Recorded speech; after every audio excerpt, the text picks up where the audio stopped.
하나님 말씀 구약성경 욥기 25장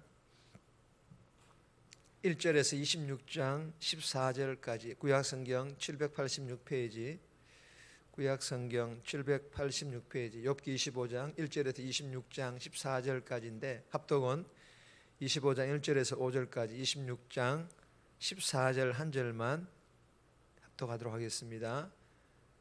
25장 1절입니다.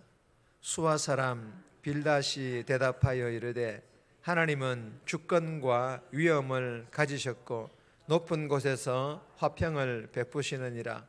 그의 군대를 어찌 계수할 수 있으랴.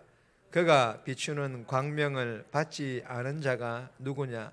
그런즉 하나님 앞에서 사람이 어찌 의롭다 하며 여자에게서 난 자가 어찌 깨끗하다 하랴. 보라, 그의 눈에는 달이라도 빛을 발하지 못하고 별도 빛나지 못하거든. 하물며 구더기 같은 사람, 벌레 같은 인생이라. 14절입니다.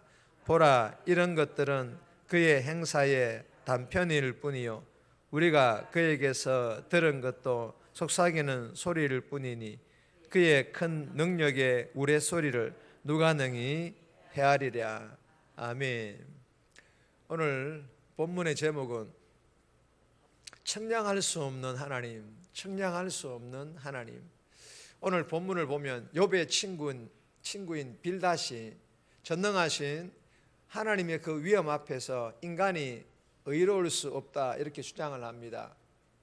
그러자 이 빌닷의 말에 대하여 욥은 세 번째 논쟁을 마무리하면서 하나님의 지혜를 사람이 어떻게 헤아릴 수 있냐고, 하나님의 지혜를 사람들이 헤아릴 수 없다고 주장하는 그런 내용의 본문입니다. 오늘 이 본문을 통하여 우리에게 주시는 첫 번째 교훈입니다. 낮은 자리에도 찾아오시는 하나님. 우리 하나님께서는 낮은 자리뿐만 아니라 어떤 자리에도 그곳에 하나님의 자녀들이 있다라면 찾아오시는 하나님이라는 것입니다. 그리고 선택된 하나님의 백성들이라면 그곳에까지 찾아오셔서 예수님의 사랑을 또 복음을 흘러보내신다, 그런 의미의 교훈입니다. 1절에서 3절까지인데 2절 말씀 보시면 하나님은 주권과 위엄을 가지셨고 높은 곳에서 화평을 베푸시느니라. 욥의 친구인 이 빌닷은 하나님께서는 주권과 위엄을 가지시고 높은 곳에서만 화평을 베푸시고 통치, 즉 다스리시는 분으로 선언을 하고 있습니다. 맞는 말 같지만 반쪽만 맞는 말입니다. 즉 높은 곳에서만 하나님께서 통치, 즉 다스리신다면 반대로 낮은 곳에서는 하나님께서 통치, 즉 다스리지 않는다는 말이 되지 않습니까? 그래서 이 빌닷은 욥의 인생에 나타나신 하나님의 통치, 즉 하나님의 다스리심을 인정하지 않고 비난만 하고 있는 것입니다. 왜 그렇습니까? 욥은 지금 낮은 자리에 있기 때문에 그렇습니다. 왜 빌닷은 욥의 인생에 나타나신 하나님의 통치, 즉 하나님의 다스리심을 인정하지 않는 것입니까? 현재 욥의 인생은 높은 자리가 아닌 낮은 자리에 있기 때문이라는 것입니다.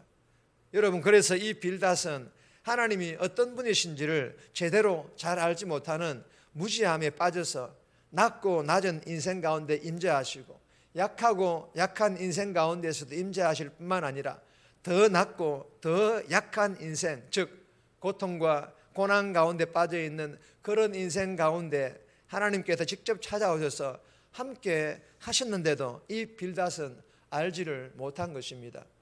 사랑하는 여러분, 주시는 교훈이 무엇입니까? 하나님께서는 높은 곳에서만 통치, 즉 다스리시는 분이 아니라 인간이 낮아질 수 없는 곳까지 이미 낮아지신 예수님처럼 하나님께서는 우리가 더 낮아질 수 없을 정도로 낮아지고 또 어떠한 고난과 어떠한 어려움의 자리에 있다 할지라도 그곳에 친히 찾아오셔서 변함없이 우리를 통치하시고 우리를 다스리시는 하나님이심을 믿고 삶에서 더 낮아질 수 없는 비천한 자리에서도 또 어떠한 고난과 어떠한 어려움의 자리에서도 포기하지 않기를 주님의 이름으로 소망합니다. 원망과 불평하기보다 감사할 수 있기를 주님의 이름으로 소망합니다. 그리하여서 잘 견디고 잘 이겨내어서 하나님께 영광 돌리는 저와 여러분들의 삶이 되시기를 주님의 이름으로 축복합니다. 두 번째 주시는 교훈입니다. 나의 존재는 벌레가 아닌 자녀. 나의 존재는 벌레가 아니라 하나님의 자녀라는 그런 교훈입니다. 4절에서 6절까지인데 6절 말씀 보시면 하물며 구더기 같은 사람, 벌레 같은 인생이라. 하물며 구더기 같은 사람, 벌레 같은 인생이라. 여러분, 본문에서 이 빌닷은 인간을 벌레로 그리고 구더기로 표현을 합니다. 이 말은 벌레 같은 인간이 하나님 앞에서 의로울 수 없다, 그 말인 것입니다. 여러분, 어떻게 보면 겸손해 보이는 말인 것 같지만 그러나 그렇지 않다라는 것입니다. 여러분, 빌닷의 이 말은 하나님의 시선, 즉 하나님께서 보는 것과는 엄청난 차이가 있다라는 것입니다. 여러분, 하나님께서는 인간을 빌닷과 같이 벌레나 구더기로 취급하지 않으십니다. 시편 8편 5절입니다. 다 같이 읽습니다. 그는 하나님보다 조금 못하게 하시고 영화와 종기로 관을 씌우셨나이다. 아멘. 시편 139편 14절입니다. 내가 주께 감사하오면 나를 지으심이 심히 기묘하심이라. 무슨 말씀입니까? 하나님께서는 우리를 천사의 버금가는 존재로, 심히 아름다운 존재로 만드시고 여기신다라는 그런 말씀이지 않습니까? 사랑하는 여러분, 특히 예수 믿는 우리의 존재는 말씀하신 것처럼 벌레나 구더기 같은 그런 존재가 아니라 천사의 버금가는 존재로, 심히 아름다운 존재라는 것을 저와 여러분들이 깨달을 수 있기를 주님의 이름으로 소망합니다.